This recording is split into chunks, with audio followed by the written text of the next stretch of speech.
Today is the first day of spring, astrologically speaking, and it's said that it's not officially springtime unless you can step on 12 daisies with one foot.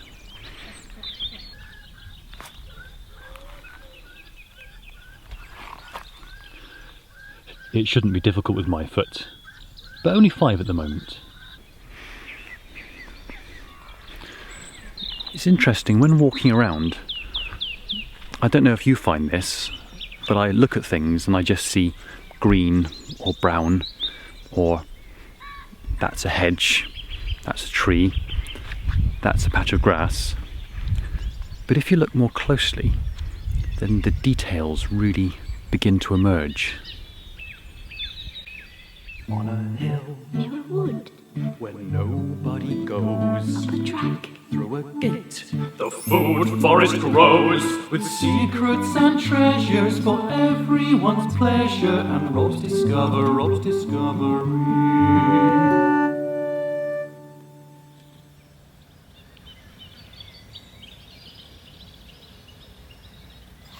There's a queen bumblebee looking for a place to make a nest.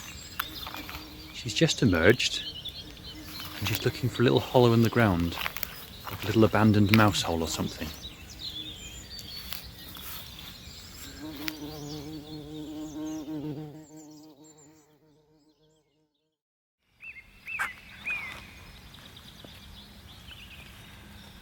These shallots are making a comeback. They're a variety that my great-grandfather kept going all his life, and I'm carrying them on.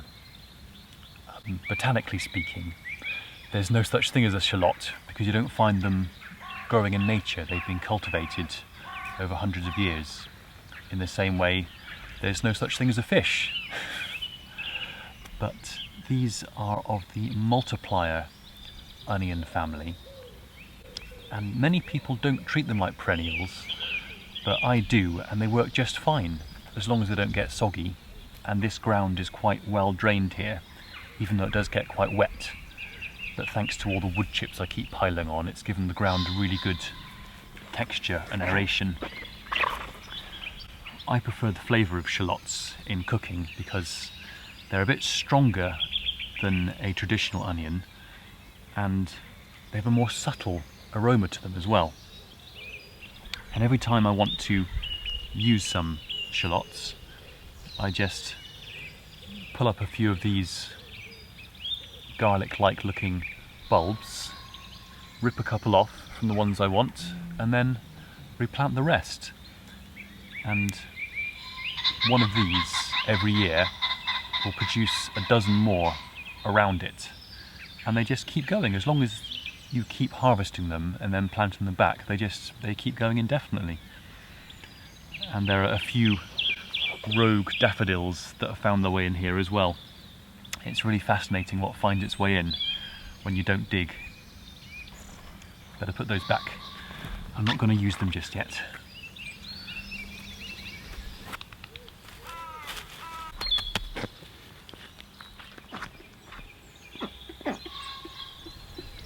Incidentally, I always plant my shallots with dill, which is a brilliant companion to all things allium. But I can't see any of that returning just yet.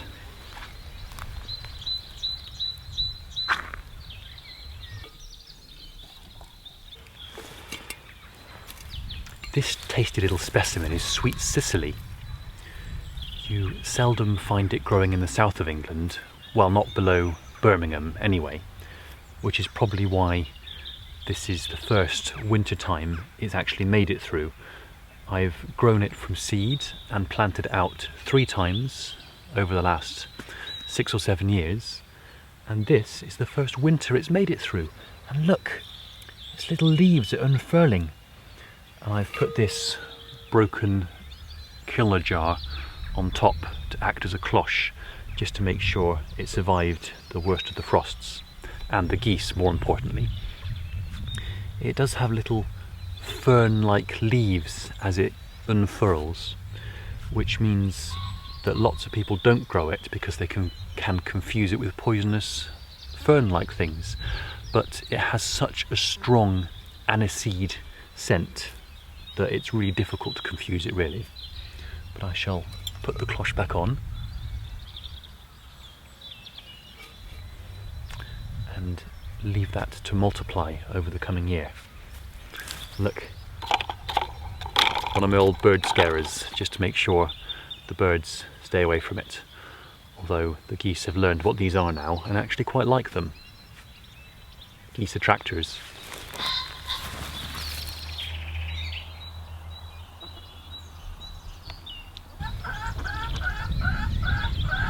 There are quite a few rats round here. Well, they come over from the field next door. And last year I invested in these automatic treadle feeders that the chickens and the ducks step on. They step on a pedal and that opens a trap door to allow them access to their feed when they need a top up, when they're not out foraging. Only the rats are still around. The rats aren't quite big enough, well most of them aren't, to open the treadle feeders, but they're still around. I really don't want to poison them, and I've tried asking them to leave, but that doesn't seem to work. Any ideas? Count the rats.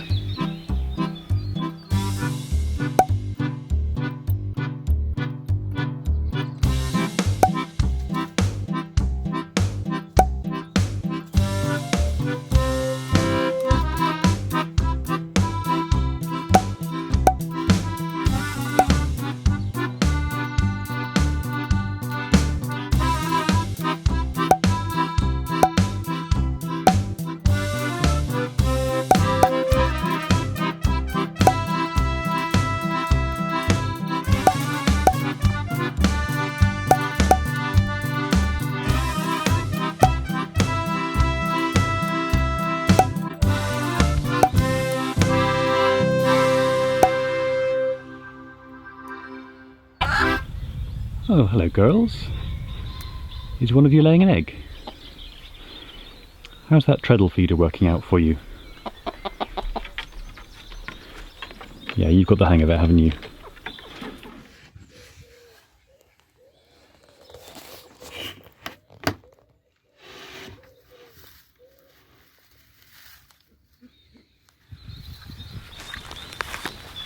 The cardoons are reaching up for the light again.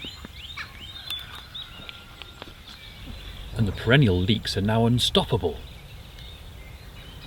They're not quite as strong tasting as annual leeks, but I love their garlicky flavour.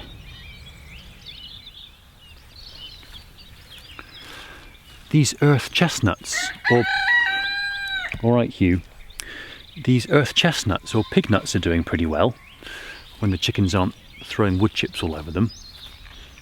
If I were to lift these out the ground now, you would see a cluster of tiny little nut-like tubers that you could then eat directly. But I'm not going to, because like the rest of the perennial ground cover, these are still getting established. So I'm going to wait a year or two.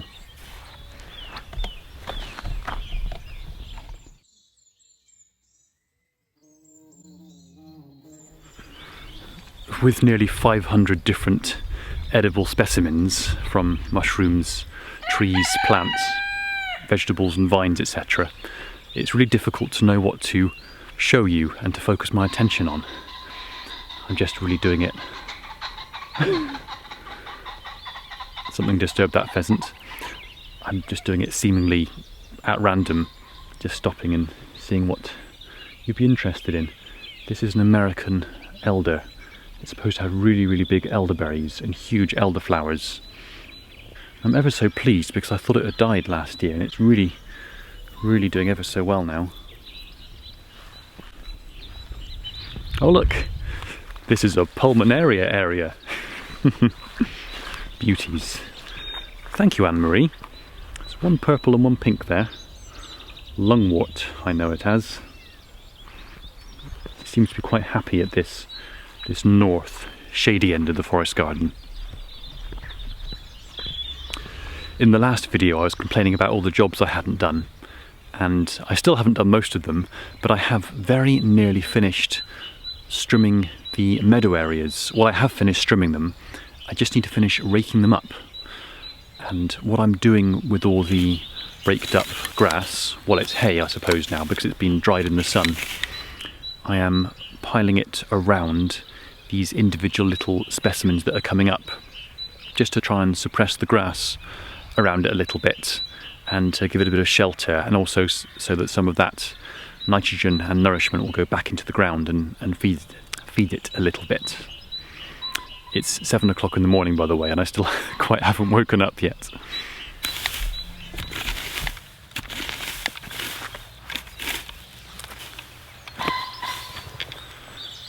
It's taken approximately 40 hours to do the near acre of wildflower meadow areas on site. And because I get quite overwhelmed by these huge jobs to do, I just try and nibble away at it and do an hour each morning before anything else.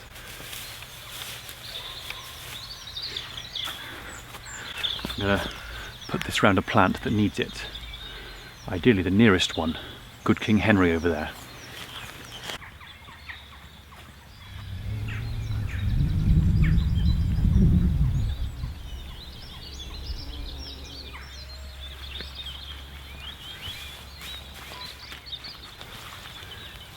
In the last video, the February update, you might remember me saying that I had to mulch about 40 different vegetable beds with wood chip, and I've decided that that's not really feasible, so I'm just concentrating on the individual plants in those beds and just putting wood chip or hay where it's available around those plants, and then just leaving the rest of it wild, and then as that plant spreads over the coming months and years, then just mulching those individual plants until they spread so much they won't need mulching anymore. I'm sure any of you could have told me that, but I didn't think outside the box. I'm hoping this is going to work really well. So this Good King Henry just here, it's a plant that you find on the woodland floor of most European woodlands, although this isn't really very woodland-like yet because the trees aren't big enough at this dark north end to make it dark, so it's quite exposed, which is probably why it's not spreading very well and why the grass is really dominating just here. But if I keep mulching on top of the grass and creating new soil, then this Good King Henry will slowly spread into it, as he already is. It's funny, people say that in the meat world everything tastes like chicken, and I find that in the plant world everything tastes like spinach, and this Good King Henry is no exception. I won't try him now though because he's not ready yet.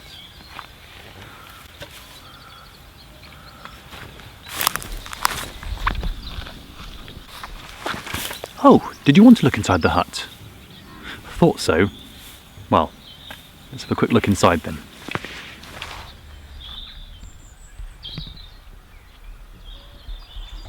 You've seen him here before, so I don't know why you asked this time. It's technically my bedroom, but I don't really sleep in here very much at the moment. It's just become a place to store my clothes and books, a bit drier and safer than the yurt. The other night, when I went to get into bed, I pulled back the covers and there was a nice big fat toad in my bed.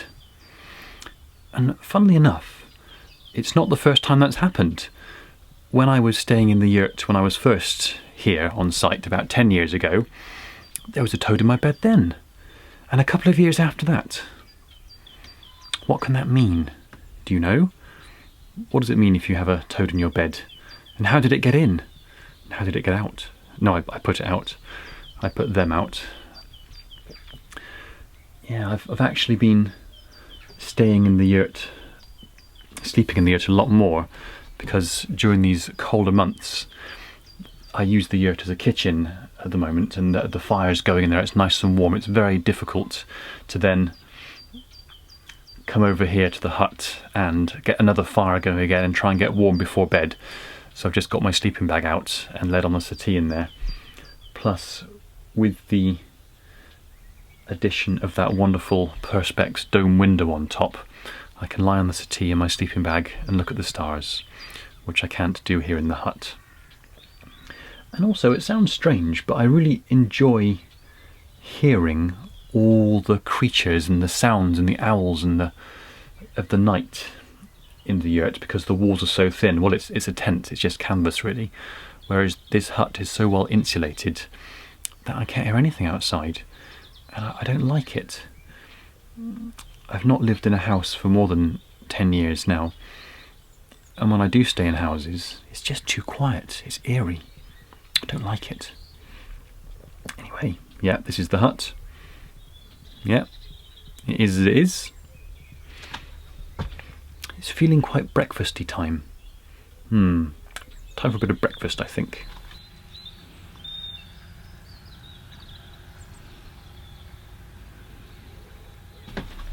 Oh, and whilst I'm having breakfast, I'll just show you this footage of something I found under the hut yesterday. Who's that squeaking? Is it coming from here?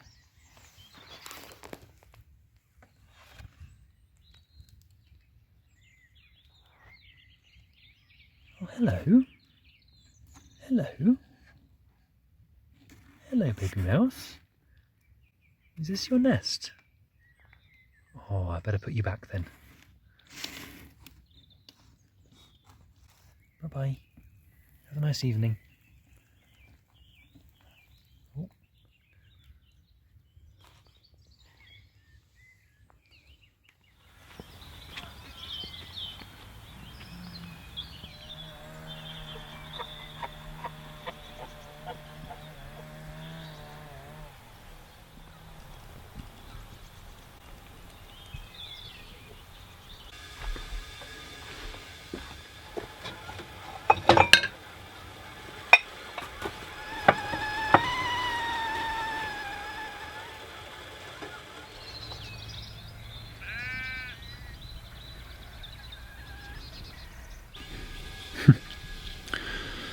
My mum brought me up this dandelion root yesterday.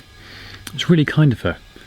I was saying to her the other day that there used to be a time not so many years ago where you couldn't walk round here without stepping on a dandelion. And last year they all but disappeared. I don't know if it's thanks to my feathery demon friends. I don't think so. There are still quite a few growing in the asparagus bed amongst the asparagus and the strawberries, but apart from that, there are none. But they're just so useful. I'm sure I don't have to preach about their uses to you, but you can use every part of them. The flower, the root, the leaf, and they have myriad benefits. But I'm going to go and plant this one.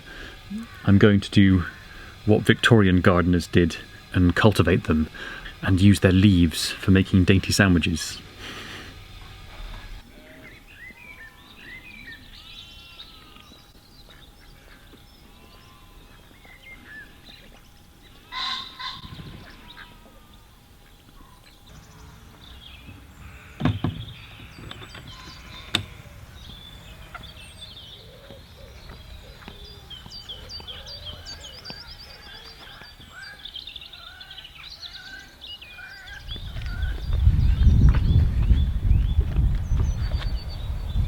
Oh, the kestrels are back. That's a good sign. At least I think they're kestrels. Oh, I've got some followers.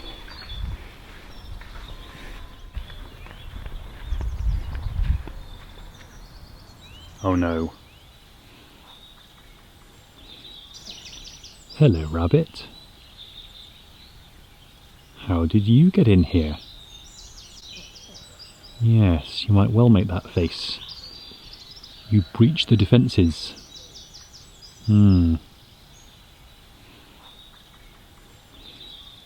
What shall we do with you then? At least you're a young one, and don't look pregnant like the last one. That biological weapon the buzzard dropped over the fence. You look like a symbol of the springtime. Okay, you may stay. Just stay away from the spinach, and the Swiss chard, and the chicory. Yes?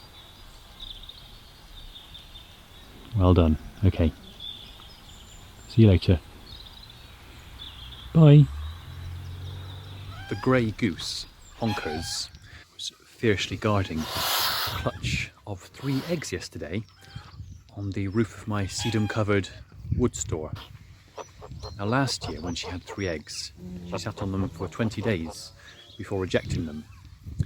And she goes back once a day, lays 1 egg and covers it up. And when she feels she has enough, she sits on them. Although these have been abandoned for a couple of days now, so I'm going to collect them to sell. I've got my basket. Yeah, it really is like Easter every day here, hunting for eggs. Be it duck eggs or goose eggs. These treasures.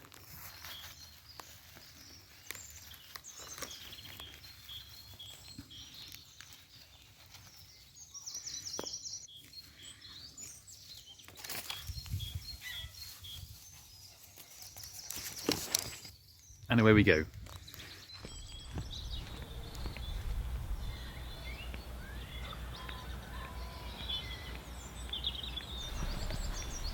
I'm just wandering down to check in one of those watercress bathtubs.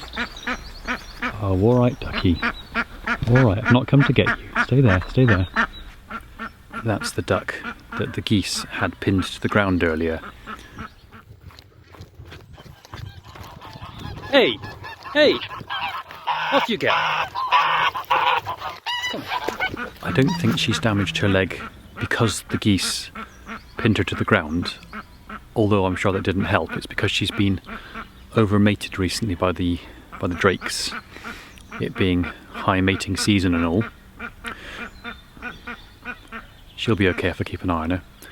I've come down to these watercress bathtubs to check on the polywigglers, to see if the spawn, the frog spawn, has transmogrified into tadpoles yet.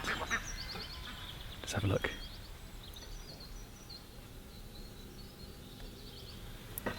You may remember I put this over the top to stop the ducks diving in and eating it like caviar. Oh look! They've just hatched. This morning the final tadpoles have just finished eating their gelatinous coating, and the very first ones are starting to break free. Fortunately there are no predators immediately in this receptacle here, but when the little froglets start hopping away to find new homes, they're going to have a challenge.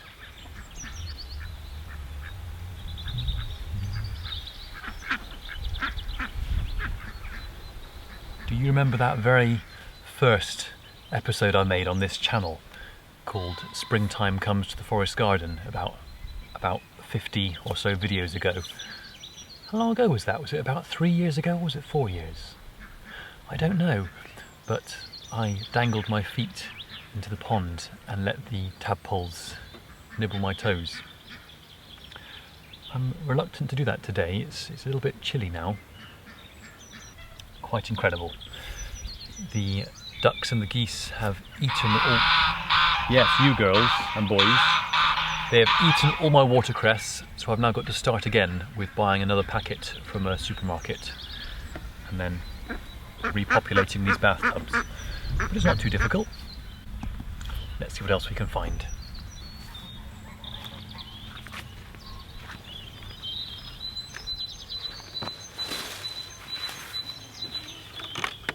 Ooh.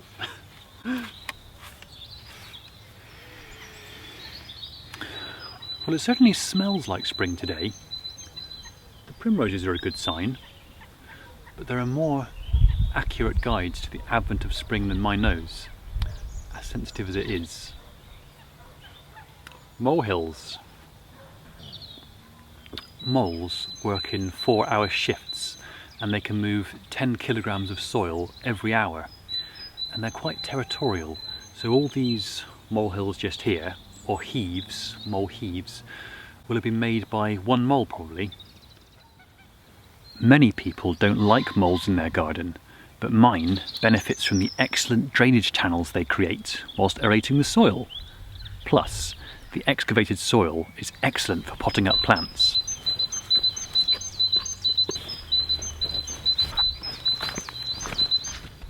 The moles scuttle along these vast network of pipelines under the ground, gobbling up any worms, insects or grubs that are unfortunate enough to fall in.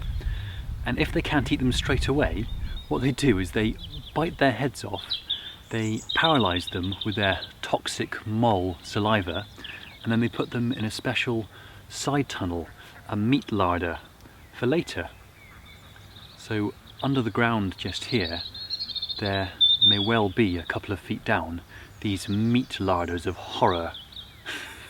That's a good title for your next short story, Harry. You can thank me for that. All those horrible moles.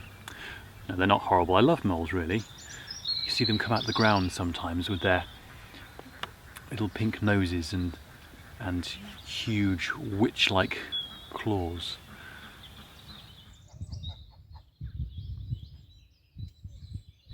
Now, speaking of all things subterranean, now is also the time of year you can first start to see badgers emerge from their sets. There are no badgers here in the forest garden because the rabbit-proof fence also keeps badgers out, for better or worse, but there are some in the woods nearby. And as the wild garlic comes up, the badgers gather the wild garlic and use it as part of their bedding because of its antiseptic qualities. But I learned recently that also the badgers harvest bluebell leaves and take them down into their sets, and the sow badgers, the female badgers, will have had their pups by now, probably. Is it February they normally have them? And it's about a constant 8 degrees centigrade underground, and to raise the temperature in there they pile up all these bluebell leaves and let them rot, and the composting process releases a lot of heat and brings the temperature in the set up by about 15 degrees and keeps them nice and warm until the pups are able to emerge in April sometime. I've never seen them doing that, but I'd love to. It sounds amazing. But I do see badgers from time to time scuttling around the perimeter looking for worms in the soft soil. Speaking of looking for worms in the soft soil, well, they're looking for slugs. Very successfully, actually. I do find some slug eggs from time to time, but hardly any slugs. I hope they leave some for the frogs to eat.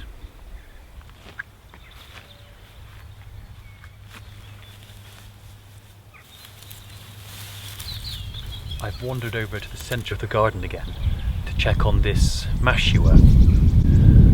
I'm not too concerned about it, sorry mashua, because it's just one tuber that I've planted from the main mother plant over there, and I have dozens of them around the site, but I really wanted to introduce it here to be a companion to the, I'm not sure how to pronounce that, is it Uluco? Ulutso? I'm not sure. Ullucus tuberosus anyway. It's a brilliant companion, and it was thriving last year, but I fear the slugs may have got it. So I'm just checking to see if I can see any signs of new growth coming out through the ground.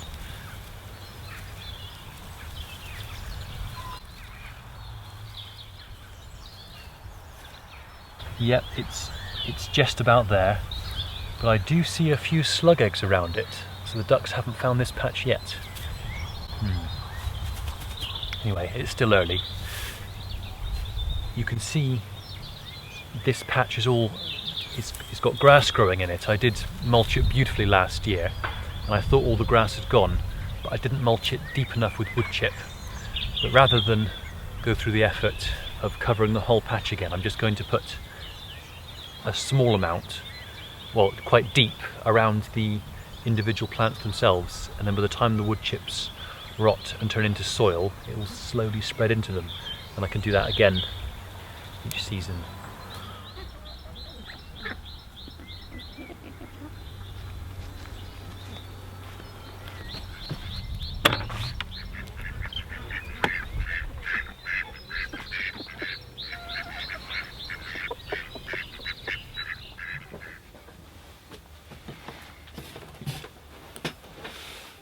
Well, there's probably a lot more that I could show you, but I thought that would be enough for now, and that's given you a little glimpse into the beginnings of springtime. Now, in a week's time, the sap full moon will be rising, which signifies the rising of the sap in plants and trees, which means it's the end of the hedge laying season, and also the very last time that I can prune my fruit trees. So I need to get on and do that today, maybe tomorrow. This evening I'm going to sort out my seed drawers and sort out all the different species I'm going to introduce this year, and maybe get the perennial vegetable ground cover layer finished, and sow a few annual seeds too. But for now, thank you very much for watching, and see you soon. Bye!